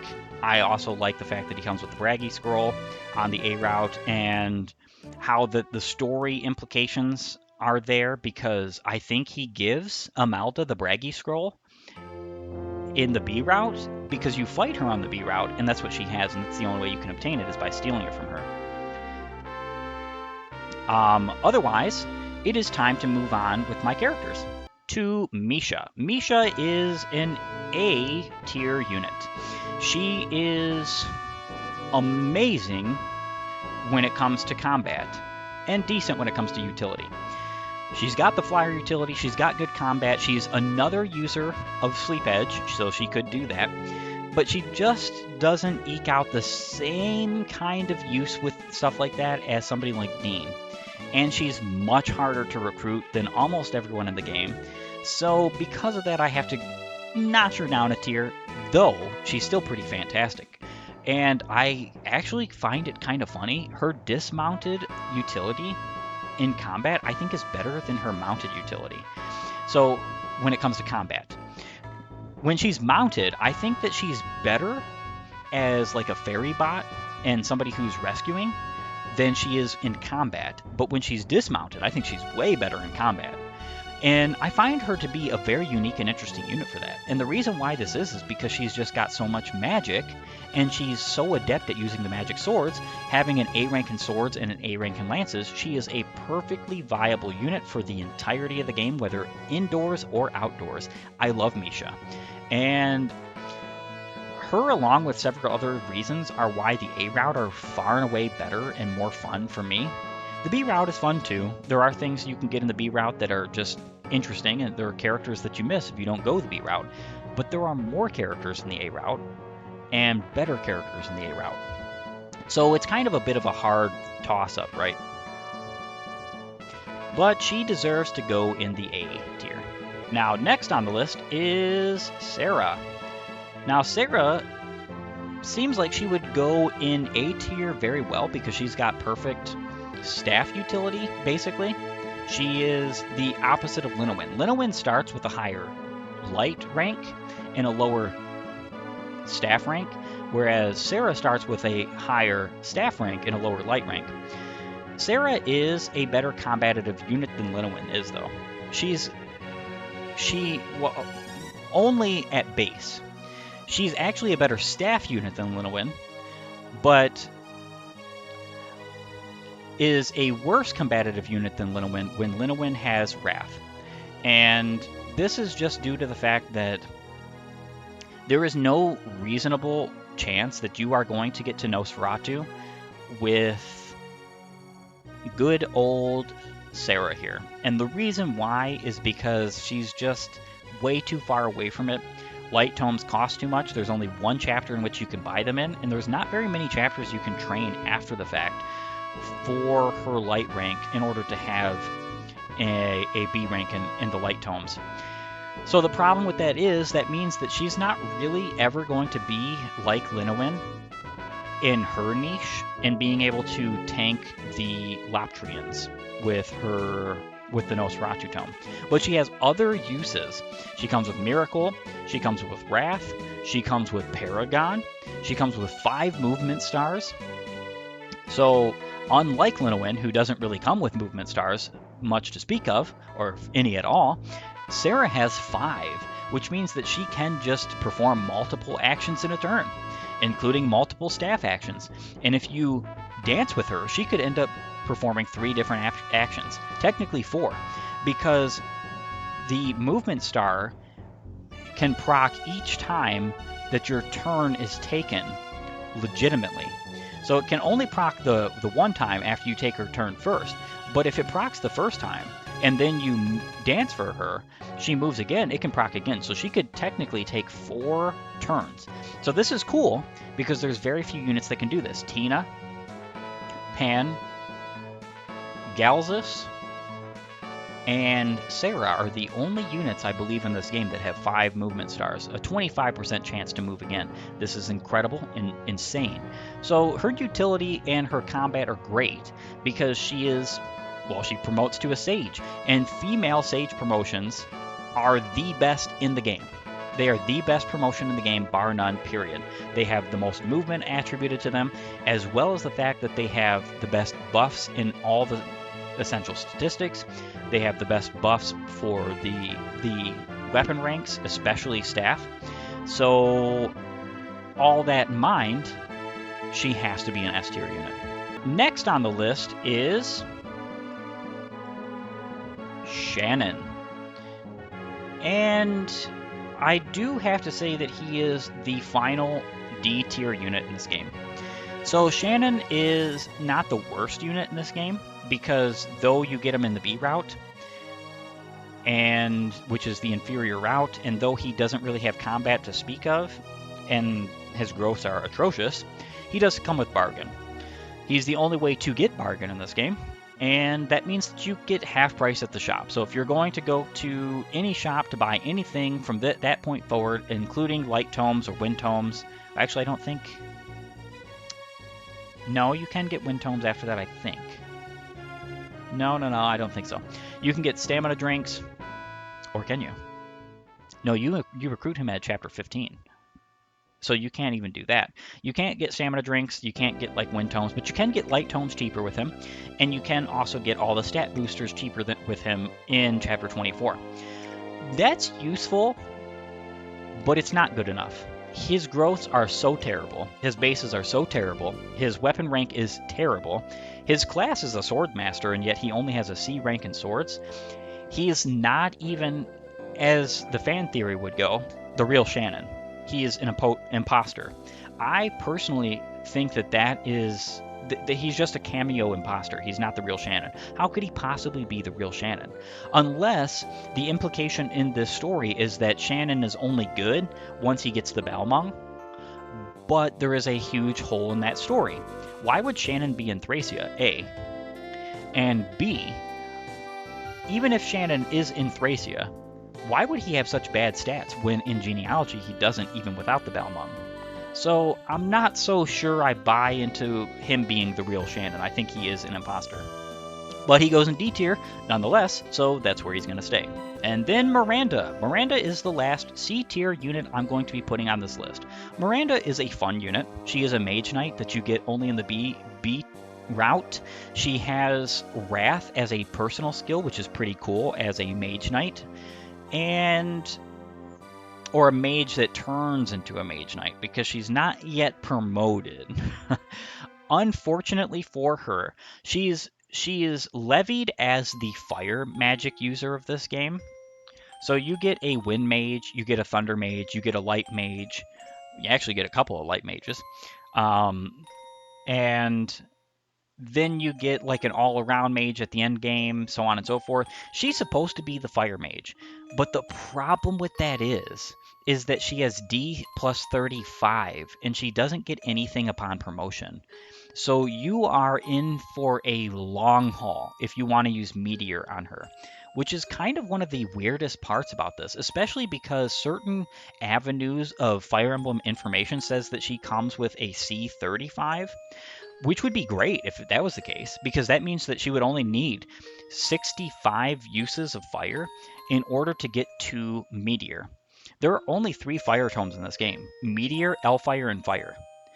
Every other tome in this game has at least 4. Except for Dark, I think. And Dark only has 2 usable. So there is that. But well, no, Dark and Light, I think both Dark and Light have lesser uses out of the Anima tomes. So it only has 3 usable tomes out of the Anima tomes, and it doesn't even have like something akin to Tornado or akin to Thoron, which are both high might, high power, low usage tomes. The best you get is Hellfire, and Hellfire weighs a lot. So the problem is, because weapon weight isn't mitigated by anything in this game whatsoever, tome weight neither, Hellfire is not even really that good of a tome. I find myself, whenever I use Miranda, I end up using Wind, which is perfectly viable. Fortunately for Miranda, she can use Wind before she is promoted, which is good, because otherwise she would be in a very tough spot. I would think she would be D tier if she could not use Wind, because Fire is just not a good enough tome. It just really is not. Wind is objectively the best basic tome in the game, so it's good that she has that accessible to her, but it's just so sad that she doesn't have a higher fire rank to be more of the fire mage that she's promoted to be. Next on the list is Xavier. So Xavier is one of those units that unfortunately I would love to put higher than B tier. I would love to put him in perfect combat, but he doesn't really actually have perfect combat. He takes some consideration, and there are some problems with him. But if you level him up or give him stat boosters or the right weapons, he can become very good. A good aspect of him is he is the best user of the Brave Bow in the entire game, and the Brave Bow happens to be one of the best weapons in the entire game. I halfway want to put him in A tier just because of that, especially because he has an A rank in axes and bows, a C rank in swords, and an E rank in lances, which is unnecessary, doesn't even matter. So he has all of the required. I I think I'm going to have to do that. I'm going to have to put him in A tier. And the reason being is because his combat is actually, now that I'm really considering it, is really good. Especially when you do give him stuff like the Master Axes, the Brave Axe, the Killer Axe. He has access to all of these weapons. He can use the Kingmaker straight off the bat. He's a very good user of the magical swords, but you need to train him a whole rank in order for him to get there. And then, of course, he is the best user of the Brave Bow in the game. And I have to put him in A tier because I'm just thinking about how good the Brave Bow is. The Brave Bow is so good that if Ronan and Tanya, Robert and Salfina, well, I should say, if Ronan and Tanya had access to the Brave Bow sooner and had a rank that was either C or very close to that way sooner, I would be willing to jump them up a whole tier, even though the reason why good old Xavier is way up here is because he can use other things. He can use the Brave Axe, he can use other weapons as well. He is the only general you get in this game, unless you promote Delsin, and he's the only general you get in this game that has good weapon ranks. Delsin only has a high Axe rank, everything else is E, whereas, like I said, he starts with a C rank in swords and an A rank in axes and bows. This is incredible, right? So he can use all of the good weapons in the game, which I really have to say bumps him up a little bit. It has to bump him up a little bit. The only thing that I would say would necessarily make me want to put him back down in B tier is his recruitment. And his recruitment being the hardest in the series is not an understatement. It is literally fact. It is the hardest recruitment in the series, and I think that's enough. I think that's enough to balance out his maybe perfect combat. His perfect combat is not so great if you gotta recruit him in such a heinous way. I think I have to put him in B. I want to put him in A, I really do, because I would dare say that Xavier is top 10. Top 10 best combat units in the game. Not kidding. I think he's better than half of the list in A tier, who are there because of combat, if not more than half. But that recruitment, I have to take everything into account here. I have to take the whole game into account. It's just like how with Leaf, I was taking into account that his utility focuses also on stuff like that. He has to escape last, he has to seize to win the maps, so on and so forth. I think this is still important to make it known that his recruitment kind of stinks. It's also like with Avel. Her availability stinks, so she can't be higher than B tier. So that's how it's going to be for Xavier. Amalda is next, and she is going to go into wonderful A tier. So Amalda doesn't have a hard recruitment, even in the slightest, especially if you're going to go about the map in any kind of cheesy way with warp and rescue staves, which is basically how you should be doing it. Because otherwise, it's going to be kind of really difficult to recruit Amalda. You would have to kind of lure in all the enemies and be careful about who you're attacking and where you're putting your units to fight the opponents here, there, and everywhere. Amalda is a very good unit because she starts with an A rank in swords and a C rank in staves.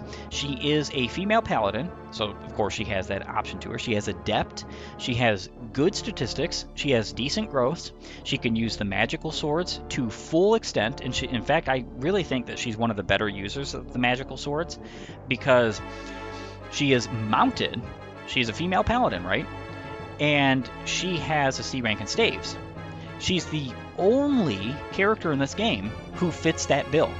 So Linowin, Sarah, Safi, these people can never use the flame sword. The flame sword, alongside any one of the good staves, like sleep staff or anything like that, can make or break a strategy. Amalda can technically have 25 magic, which means that she can put pretty much anyone to sleep without the need of an ensorcel. That's incredible. That's useful. If you don't find use in that, there's something a little bit wrong with your picture of what is a good and what is a bad unit in Thracia. Next is Conamor. Conamor is going to be a B tier unit. For his B route recruitment, might as well put him in B tier. Kanamor is a very good combative unit. He is basically what Glade should have been, and this is probably the reason why Glade isn't. To give Kanamor a bit of niche, he is a male paladin with an A rank in swords and an A rank in lances, unlike the abysmal E rank in swords that Glade has.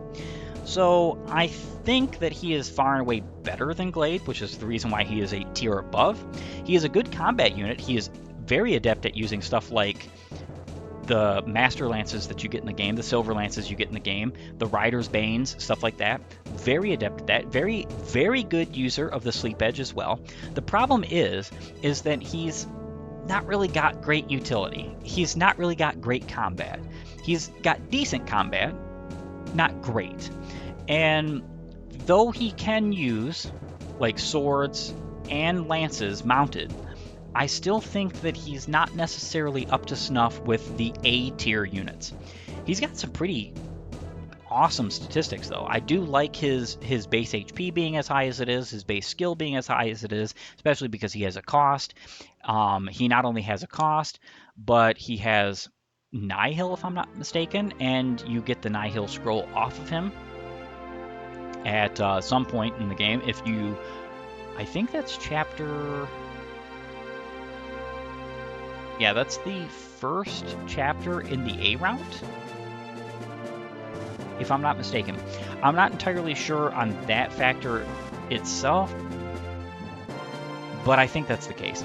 Either way, he's a very good unit, good all around, but he's just not A tier material. And the final unit to go into B tier, Dermot. Dermot is an actual usable cameo from Genealogy. Now, of course, there are other cameos in this game. There's Leaf and Nana. They're pretty good. Pretty great, in fact. They're better than Dermot, in my humble opinion. Dermot is a late recruit who comes with Charm, as well as a unique preferential weapon that only him and Fergus can use, because he is related to Fergus. Through some distant relation, I do want to say that they don't have the same mother, but I do think they both have the same father in Beowulf. Beowulf just seems like the type of guy who would have bastard wedlocked children, or out of wedlock children, bastard children out of wedlock. And so the fact of the matter is that Dermot's really good. He comes with a really good skill. He's really useful. His sword is really good. He has an A rank in swords. He is a ranger that basically needs no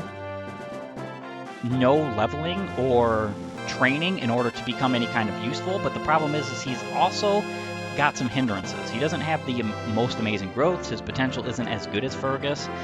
He doesn't have the same statistics as Fergus, doesn't have the same follow-up critical modifier. I think he's a little bit worse.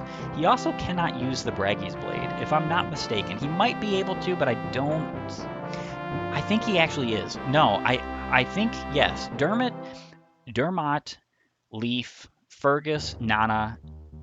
I think there might be another, but I'm not sure. I think those are it on being able to use the Braggy's Blade. So he's capable of using some utility. I think he's really good all around, but he's just not up to snuff with people like Amalda and Misha. Much better units all around. Next is Sias. So Sias is in an unfortunate space. You have to recruit him over a much, much, much better unit in order to have him. But Sias has perfect staff utility. He has decent combat too. My problem with Sias is that he's a priest. I actually wish that he had his own personal class or something of that nature.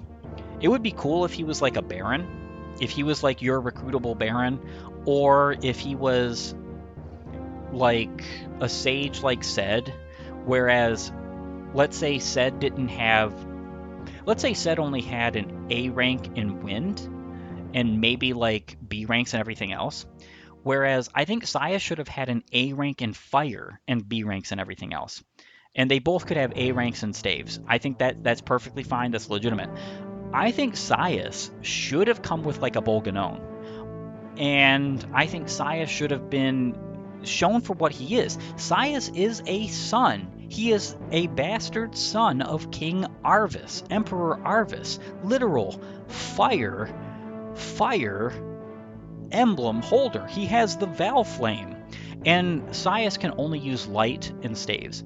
I find this to be heinous. I don't like this. I don't agree with this.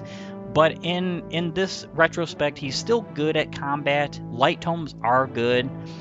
He can use Nosferatu. You could give him Wrath if you really wanted to, and he's perfectly viable at that.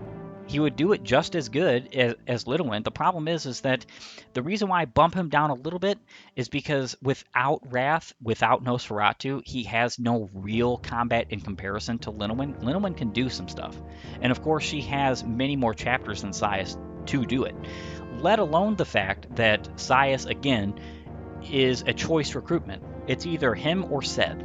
And speaking of Ced, he is the last unit I'm going to place in S tier. Sias is the best unit in the game. 100%, bar none. There is not a single unit better than him. If you could get him earlier, it would be insane. It would be so insanely overpowered broken, you would not be able to do anything other than just use Sias, or Ced, I should say. And it doesn't even matter if he's using the Forseti. These factors are still the case. He is still the best unit in the game without the Forseti. He comes with an A rank in Staves, an A rank in Wind, an A rank in Fire, a B rank in Thunder. And I don't remember if he has a light rank, actually. That's kind of strange. I'm blanking on that. I don't think it particularly matters. Even if he did have a light rank, it would probably be likely B or less. Who knows? Actually, I'm going to look this up. Ah, yeah. So he has an A rank in light as well. So kind of totally throws Sias under the bus, man. Let alone the fact that he has some of the best growth rates in the entire game. The entire game. He has better growth rates than even the growth units like Cain and Alba. That's insanity. That's actual insanity, especially because he doesn't have very many levels to grow. He does have a few, so they can matter, especially for like the end game boss. It can be the difference between him 2-hit KOing with a crit and not. You can just ensorcel him though, so it doesn't really matter that that's the case. At base, Ced with ensorcel is he can 2-shot the final boss with a crit. So he comes with an A rank in light as well, so you could give him Nosferatu and you could give him Wrath. That's hilarious. I kind of want to do that now, just because I think that would be a very humorous combination. The only reason why I wouldn't do that is because Ced comes with the Forseti, and that is the best preferential, the best tome, the best weapon in the game, bar none. And if it wasn't for the fact that I find weapons that aren't preferential better than weapons that are preferential to be better because they can be used by more people, I would say that it is the best. It's sort of like the reason why I look at the Brave Axe and the Brave Bow as being better weapons than things like the Brave Lance and the Dire Thunder. Because even though those are good weapons, great weapons in fact, the Brave Bow can be used by multiple units. The Brave Axe can be used by pretty much every axe-wielding unit in the entire game. So why would I dock those weapons for not being necessarily as good as the preferential weapons if the preferential weapons can only be used by a single solitary unit? In most cases. The Forseti is amazing though. It gives him plus 20 skill and plus 20 speed, which means he's always going to get his procs, he's always going to get his crits, he's always going to be able to do pretty much anything you want him to do with any skill. You could give him tons of things. You could give him Soul. You don't even have to give him Nosferatu. You don't even have to give him things like Wrath. You could just give him Soul. And then he's constantly proccing it and constantly getting health back from crits that are going to KO opponents, attacks that are going to one-shot KO opponents, a 20 might weapon. Now, of course, Thoron and Tornado both have 20 might. So it's not like, the Devil Axe also has 20 might. So it's not like it has a monopoly on might in this game, but it might as well be the best weapon in the entire franchise. Just for the context of Thracia. It's insane. And then finally, Galzus. Galzus rounds out my tier list in A tier. He is the final recruitable unit that you have. And not only is he the finally recruitable unit, he's also one of the craziest concerning combat. He has perfect combat utility. He is top 3 best combat units in this game, bar none. Insane, incredible, fantastic. He comes with 5 follow-up critical modifier. He comes with Astra. He comes with Luna. He comes with 5 Vigor Stars. He comes with an A rank in swords, an A rank in axes. He comes with a Master Axe, a Master Sword, a Flame Sword. He is absolutely insane. He has stats to use the Flame Sword, which is crazy. He has stats to use anything and everything in the game. The Brave Axe is incredible on him. He is capable of mauling through enemies. He could even use hand axes. You could give him an Iron Axe and he's going to finish the rest of the game, buddy. He is incredible. Galzus is an insane unit and he's easily recruitable. All you have to do is talk to him with Marita, and then you get a unit that basically can just turn around and go fight. He could go fight the boss he just had. He could go fight and defeat Raedric. Now he has to require skill procs to do that, and decent weapons, like maybe the Armor Slayer or stuff like that, but he could still do it. He could still do it. He's going to do it. And this is one of the incredible things about Thracia, is that the balancing in this game is such that there are overpowered units, but every unit can become good if you give the right kind of statistical things to them, like stat boosters, good weapons. The scrolls are amazing. The fact that the scrolls also work as Hoplon guards and iron runes is insanity to me. I just love that. I love that so very much. This game is incredible to me, and I think that this tier list is pretty good. I think it encompasses most things without being too biased. I do understand that there are a couple of spots here that might seem like, well, are you really sure, Gamerman, that Leaf belongs in A or Marita and Dean belong in S when they don't have like staff utility? And my answer to that would be yes, because again, my ranking is not based around staff utility alone. That's why I put the words utility and combat as the primary things, right? Now that's primary, but there's other things to it, right? That's why B rank says good all around, stuff like that. There is all different kinds of ways to rate Thracian units, because Thracian units really just don't have what you would consider bad units in this game. And there are so many good replacements on top of each and every one that you can viably use all throughout the game because of the good weapons, the good mechanics, fatigue enforcing that you should use other characters, especially your staff units, because they accrue the most fatigue. That's good balancing, by the way. There's a lot of people out there who want to say that Kaga didn't know how to balance a game. Unfortunately, you'd be wrong. This is just the epitome of fun in Fire Emblem. I can warp around everywhere. I can defeat anybody with anybody. I have units that can become busted. I have skills everywhere. I can give these busted skills to anyone. Scrolls everywhere. I can bust anybody's growth rates wide open if I wanted. And with all of that, all of your units still have the potential of being defeated by the end game or any of the bosses in the game, because the game is built in such a way that statistics don't matter as much as what you offer to the table otherwise. And sometimes the bosses, they offer to the table things you can't beat yourself. Like, for instance, every boss being on a gate, 10 extra defense. If you've got a boss that has basically 20 defense sitting on a throne, well, he's got 30 defense. Most of your units can't even damage that. It's just kind of interesting how that Thracia does things. And I really appreciate that. I want to thank you for joining me, though, as this is the end of my video, the end of my tier list of Thracia.